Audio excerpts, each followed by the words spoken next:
Bienvenue sur Geeko. Créé par Stan Lee et Jack Kirby, Ant-Man est un super-héros de comics de la compagnie Marvel. Le héros apparu pour la première fois en 1962 a la particularité de pouvoir changer de taille. Mais saviez-vous que contrairement au film du Marvel Cinematic Universe, le premier Ant-Man est le véritable créateur d'Ultron? On vous explique ça et 4 autres choses que vous ignoriez peut-être à propos de l'homme-fourmi.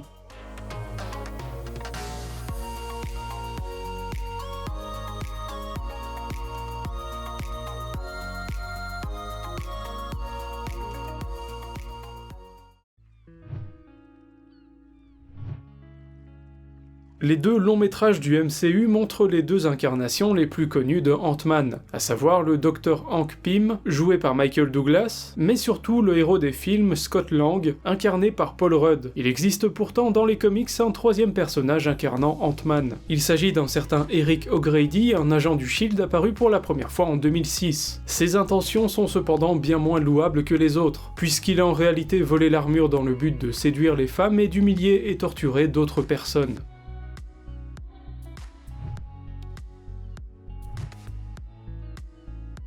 Hank Pym ainsi que son épouse Janet Van Dyne font en réalité partie des membres fondateurs du groupe des Avengers. C'est dans le premier numéro du comics Avengers de 1963 que l'équipe va se former. Un combat contre Loki voulant se venger de son frère va amener plusieurs héros de Marvel à s'allier et ainsi former le groupe bien connu. L'équipe se compose au départ de Iron Man, de Thor, de Hulk, ainsi que de Ant-Man et la Guêpe. C'est d'ailleurs Janet qui va trouver le nom du groupe.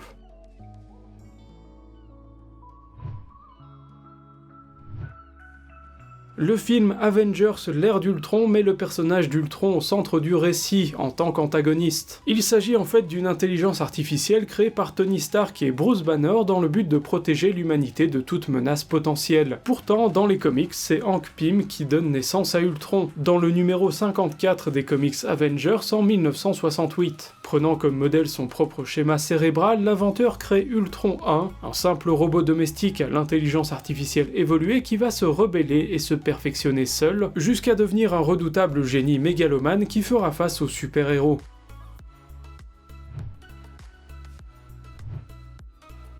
Hank Pym a parfois abandonné son identité d'Ant-Man à profit d'autres noms. Comme il pouvait tout aussi bien réduire sa taille que l'augmenter, il est devenu dans les comics Giant Man, mais également Goliath. Il a aussi pris le nom de code Yellow Jacket, ce dernier sera d'ailleurs utilisé différemment par le Marvel Cinematic Universe. En effet, Yellow Jacket est devenu un autre personnage, Darren Cross. L'antagoniste du premier film Ant-Man est joué par l'acteur Corey Stoll, qu'on a pu voir dans les séries House of Cards ou encore dans The Strain.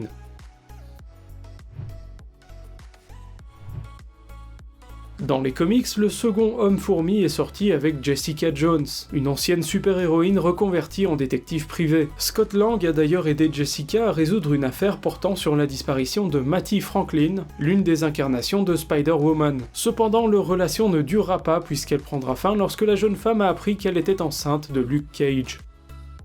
Merci d'avoir regardé cette vidéo jusqu'au bout. Si vous avez aimé, n'hésitez pas à laisser un pouce vers le haut, à partager, à vous abonner à la chaîne pour ne pas manquer les prochaines vidéos, et dites-nous aussi dans les commentaires si vous appréciez le personnage de Ant-Man.